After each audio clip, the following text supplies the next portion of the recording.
ನಮಸ್ಕಾರ. ಕನ್ನಡ ಒನ್ ನ್ಯೂಸ್ಗೆ ಸ್ವಾಗತ. ನಾನು ನಿಶ್ಮಾ ಇರ್ಷಾದ್. ದಕ್ಷಿಣ ಕನ್ನಡ ಜಿಲ್ಲೆಯ ಪುತ್ತೂರು ಅಂದ ತಕ್ಷಣ ನಮಗ್ ನೆನಪಾಗೋದು 90ರ ದಶಕದ ಆ ಕೋಮು ರಾಜಕಾರಣದ ದಿನಗಳು. ಬಾಬ್ರಿ ಮಸೀದಿ ಧ್ವಂಸದ ಸಮಯದಲ್ಲಾಗ್ಲಿ, 1997ರ ವಿದ್ಯಾರ್ಥಿನಿ ಸೌಮ್ಯ ಭಟ್ ಕೊಲೆ ಪ್ರಕರಣದ ಸಮಯದಲ್ಲಾಗ್ಲಿ, ಸಣ್ಣ ಸಣ್ಣ ವಿಚಾರಗಳಿಗೂ ಧರ್ಮದ ಬಣ್ಣ ಬಳಿದು ಊರಿಗೆ ಊರೇ ಹೊತ್ತಿ ಉರಿಯುವಂತೆ ಮಾಡಲಾಗಿತ್ತು. ಆ ಸಂಘರ್ಷಗಳ ನೋವನ್ನ ಉಂಡು ಅದಕ್ಕೆ ದೊಡ್ಡ ಬೆಲೆ ತೆತ್ತ ಮೇಲೆ ಅಲ್ಲಿನ ಜನರಿಗೆ ರಾಜಕೀಯದ ಆಟ ಅರ್ಥವಾಗಿತ್ತು. ಪರಿಣಾಮವಾಗಿ ಪುತ್ತೂರಿನಲ್ಲಿ ಶಾಂತಿ ನೆಲೆಸಿತ್ತು. ಆದ್ರೆ ಈಗ ಅದೇ ಪುತ್ತೂರಿನಲ್ಲಿ ಮತ್ತೆ ಹಳೆಯ ಕೋಮು ಆಟವನ್ನ ಶುರು ಮಾಡುವ, ಜನರನ್ನ ವಿಭಜಿಸುವ ಕುತಂತ್ರ ಮತ್ತೆ ಚಿಗುರೊಡಿತಾ ಇದೆಯಾ ಅನ್ನುವ ಅನುಮಾನ ಪ್ರಜ್ಞಾವಂತರನ್ನ ಈಗ ಕಾಡ್ತಾ ಇದೆ. ಅಷ್ಟಕ್ಕೂ ಪುತ್ತೂರಿನ ದರ್ಬಿಯಲ್ಲಿ ನಿಜಕ್ಕೂ ಕೂಡ ನಡೆದಿದ್ದೇನು ಹಾಗಾದ್ರೆ? ಅದೊಂದು ತೀರಾ ಸಾಮಾನ್ಯ ಮತ್ತು ಸಣ್ಣ ಜಗಳ. ಅಂಜನಾ ಪೈ ಅವರ ಮಾಲಕತ್ವದ ಸೇವಾ ಕೇಂದ್ರಕ್ಕೆ ಮುಬಾರಿಶ್, ಫಾತಿಮಾ ಮತ್ತು ಮುಬಶಿರಾ ಅನ್ನುವಂತಹ ಮೂವರು ತಮ್ಮ 3 ವರ್ಷದ ಮಗುವಿನ ಬರ್ತ್ ಸರ್ಟಿಫಿಕೇಟ್ ನ ಲ್ಯಾಮಿನೇಷನ್ ಮಾಡೋದಕ್ಕೆ ಹೋಗಿದ್ರು. ಆದ್ರೆ ಲ್ಯಾಮಿನೇಷನ್ ಮೆಷಿನ್ ನಲ್ಲಿದ್ದ ಒಂದು ತಾಂತ್ರಿಕ ದೋಷದಿಂದಾಗಿ ಅವರ ಸರ್ಟಿಫಿಕೇಟ್ ಅಲ್ಲಿ ಸುಟ್ಟು ಹೋಯ್ತು. ಮೂಲ ದಾಖಲೆಯೇ ಹಾಳಾದಾಗ ಗ್ರಾಹಕರು ಸಹಜವಾಗಿ ಪ್ರಶ್ನೆ ಮಾಡಿದ್ದಾರೆ.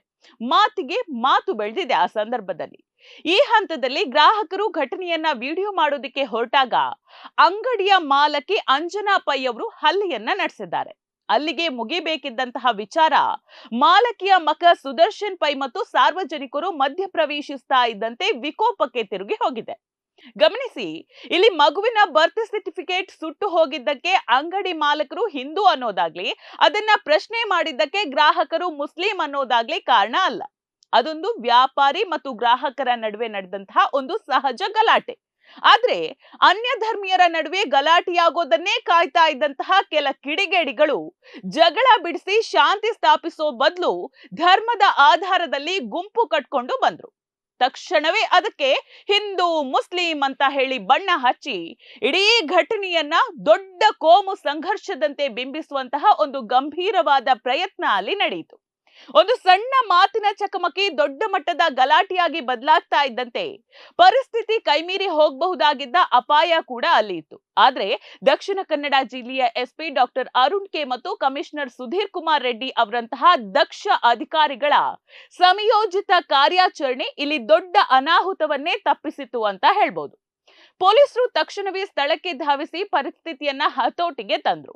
ಸಿಸಿಟಿವಿ ದೃಶ್ಯಾವಳಿಗಳನ್ನ ಆಧರಿಸಿ ಯಾವುದೇ ಮುಲಾಜಿಲ್ಲದೆ ಪ್ರತ್ಯೇಕ 3 ಎಫ್ಐಆರ್ ಗಳನ್ನ ದಾಖಲಿಸಿ ತಪ್ಪಿತಸ್ಥರನ್ನ ಅಲ್ಲಿ ಬಂಧಿಸಿದ್ರು.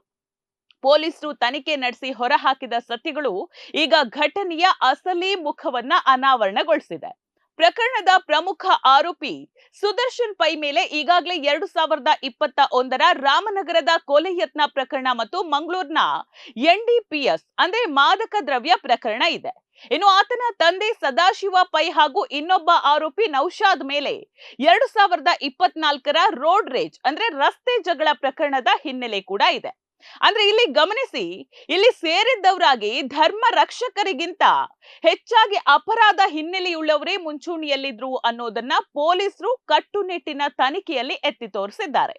ಪೊಲೀಸರು ಧರ್ಮವನ್ನ ನೋಡದೆ ಸಾಕ್ಷ್ಯಾಧಾರಗಳ ಮೇಲೆ ಕಠಿಣ ಕಾನೂನು ಕ್ರಮ ಕೈಗೊಂಡಿದ್ದೇ ಕೆಲ ರಾಜಕೀಯ ಶಕ್ತಿಗಳಿಗೆ ನುಂಗಲಾರದ ತುತ್ತಾಯಿತು. ಇಲ್ಲಿ ಬಿಜೆಪಿ ಮತ್ತು ಸಂಘ ಪರಿವಾರದ ನಾಯಕರು ಕಾನೂನು ತನ್ನ ಕೆಲಸ ಮಾಡೋದಕ್ಕಿಂತ ಹೆಚ್ಚಾಗಿ ಧರ್ಮದ ಆಧಾರದಲ್ಲೇ ಕ್ರಮವಾಗಬೇಕು ಅಂತ ಬಯಸಿದಂತೆ ಕಾಣ್ತಾ ಇತ್ತು.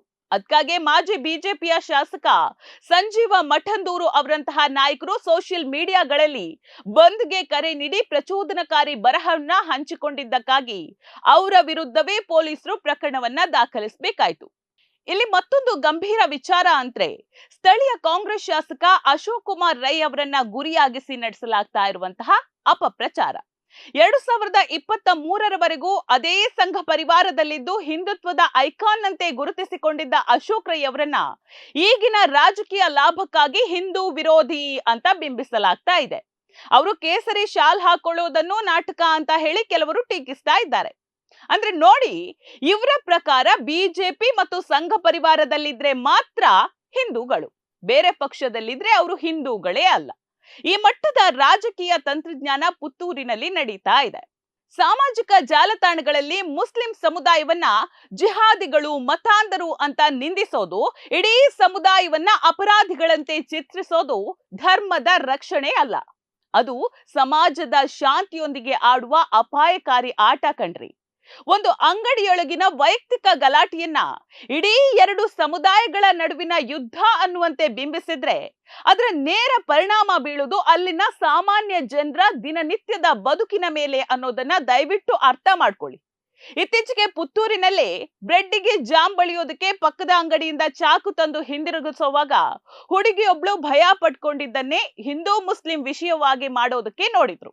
ಆ ಸಂದರ್ಭದಲ್ಲಿ ಕೂಡ SP ಅರುಣ್ ಅವರು ಸೂಕ್ತ ತನಿಖೆಯನ್ನ ನಡೆಸಿ ವದಂತಿಗಳಿಗೆ ತೆರೆಯನ್ನ ಎಳೆದಿದ್ರು. ಅಂದ್ರೆ ಇಲ್ಲಿ ನೋಡಿ, ಸಣ್ಣ ಪುಟ್ಟ ವಿಚಾರಗಳನ್ನು ಕೂಡ ಕೋಮು ಸಂಘರ್ಷವನ್ನಾಗಿ ಪರಿವರ್ತಿಸಿ ಅದರ ಮೇಲೆ ತಮ್ಮ ರಾಜಕೀಯ ಬೇಳೆಯನ್ನ ಬೇಯಿಸಿಕೊಳ್ಳೋದಕ್ಕೆ ಒಂದು ಗುಂಪು ಸದಾ ಕಾಯ್ತಾ ಇರುತ್ತೆ ಅನ್ನೋದಕ್ಕೆ ಈ ಘಟನೆಯೇ ಸಾಕ್ಷಿ. ಯಾರದೋ ಪ್ರಚೋದನೆಗೆ ಒಳಗಾಗಿ ರಸ್ತೆಗಿಳಿದು ಹಿಂದೂ ಮುಸ್ಲಿಂ ಅಂತ ಜಗಳ ಆಡೋದು ಸುಲಭ ರೀ. ಆದ್ರೆ ಅದರ ಪರಿಣಾಮ ಅನುಭವಿಸೋದು ಮಾತ್ರ ನಾವೇ ಹೊರತು ಪ್ರಚೋದಿಸಿದ ಆ ರಾಜಕಾರಣಿಗಳಲ್ಲ. ಒಮ್ಮೆ FIR ದಾಖಲಾದ್ರೆ ಜೈಲು ಶಿಕ್ಷೆ ಅನುಭವಿಸಬೇಕಾಗುತ್ತೆ. ವಿದೇಶಕ್ಕೆ ಹೋಗಿ ಉದ್ಯೋಗ ಮಾಡುವ ಕನಸು ಕಂಪ್ಲೀಟ್ ಆಗಿ ಭಗ್ನಗೊಳ್ಳುತ್ತೆ. ದುಡಿದು ಕುಟುಂಬವನ್ನ ಸಾಕಬೇಕಾದವರು ಲಾಯರ್ ಆಫೀಸ್, ಕೋರ್ಟು, ಕಚೇರಿ ಅಂತ ಅಲೆದಾಡಬೇಕಾಗುತ್ತೆ. ಬದುಕು ನಿಮ್ದು ಸಂಪೂರ್ಣವಾಗಿ ಬೀದಿಗೆ ಬಂದು ಬಿಡುತ್ತೆ. ದಯವಿಟ್ಟು ಇಂತಹ ಸಂದರ್ಭದಲ್ಲಿ ಯಾರಾದ್ರೂ ಪ್ರಚೋದಿಸಿದ್ರು ಅಂತ ಹೇಳಿ ಹಿಂದೂ ಮುಸ್ಲಿಂ ಅಂತ ಜಗಳಕ್ಕೆ ಹೋಗೋದಕ್ಕಿಂತ ಮೊದಲು ಒಮ್ಮೆ ನಿಮ್ಮ ಭವಿಷ್ಯದ ಬಗ್ಗೆ ನೀವು ಯೋಚನೆ ಮಾಡ್ಕೊಳ್ಳಿ. ದಕ್ಷಿಣ ಕನ್ನಡ ಜಿಲ್ಲೆಯಲ್ಲಿ ಇವತ್ತು ನಿಷ್ಪಕ್ಷಪಾತವಾಗಿ ಕೆಲಸ ಮಾಡುವ ಪೊಲೀಸರಿದ್ದಾರೆ. ಅಪರಾಧವನ್ನ ಅಪರಾಧ ಅಂದಷ್ಟೇ ನೋಡಿ ಧರ್ಮದ ಹಂಗಿಲ್ಲದೆ ಕ್ರಮ ಕೈಗೊಳ್ಳುವ ಅಧಿಕಾರಿಗಳಿದ್ದಾಗ ಮಾತ್ರ ಸಮಾಜದಲ್ಲಿ ನೆಮ್ಮದಿ ಇರೋದಕ್ಕೆ ಸಾಧ್ಯ. ಆದ್ರೆ ಜನರು ಕೂಡ ಇಲ್ಲಿ ಜಾಗೃತರಾಗಬೇಕಾಗಿದೆ. ಸೋಷಿಯಲ್ ಮೀಡಿಯಾಗಳಿಂದ ಬರುವ ಪ್ರಚೋದನಕಾರಿ ಪೋಸ್ಟ್ಗಳನ್ನ ನೋಡಿ ಭಾವನೆಗಳಿಗೆ ಒಳಗಾಗಬಾರದು. ವದಂತಿಗಳನ್ನ ನಂಬದೆ ಕಾನೂನಿನ ಮೇಲೆ ನಂಬಿಕೆ ಇಡಬೇಕಿದೆ. ಪುತ್ತೂರು ಈಗಾಗಲೇ ಕೋಮು ಸಂಘರ್ಷಗಳ ಕಹಿ ನೆನಪುಗಳನ್ನ ಅನುಭವಿಸಿ ಅದರಿಂದ ದೊಡ್ಡ ಪಾಠಗಳನ್ನೇ ಕಲ್ತಿದೆ. 90ರ ದಶಕದ ಆ ಕತ್ತಲೆಯ ದಿನಗಳಿಗೆ ಪುತ್ತೂರು ಮತ್ತೆ ಮರಳಬಾರದು. ಸಣ್ಣ ಗಲಾಟೆಗೆ ಕೋಮು ಬಣ್ಣ ಬಳಿದು ಸಮಾಜದ ಶಾಂತಿ ಕದಡುವ, ಜನರನ್ನ ವಿಭಜಿಸಿ ರಾಜಕೀಯ ಲಾಭ ಪಡೆಯೋದಕ್ಕೆ ಯತ್ನಿಸುವ ಶಕ್ತಿಗಳಿಗೆ ಪುತ್ತೂರಿನ ಜನತೆ ಒಗ್ಗಟ್ಟಾಗಿ ಸ್ಪಷ್ಟ ತಿರಸ್ಕಾರ ನೀಡಬೇಕಿದೆ. ಯಾಕಂತ ಹೇಳಿದ್ರೆ ಕೋಮು ದ್ವೇಷ ಯಾರಿಗೂ ಕೂಡ ಅನ್ನ ಕೊಡೋದಿಲ್ಲ. ಅದು ಕೊಡೋದು ಬರೀ ಕಣ್ಣೀರು ಮತ್ತು ವಿನಾಶ ಮಾತ್ರ. ಇದನ್ನ ನಾವು ಅರ್ಥ ಮಾಡ್ಕೊಳ್ಬೇಕಿದೆ. ನೋಡ್ತಾ ಇರಿ ಸಮಾಜಕ್ಕಾಗಿ ಕನ್ನಡ ಒನ್ ನ್ಯೂಸ್. ನಮಸ್ಕಾರ.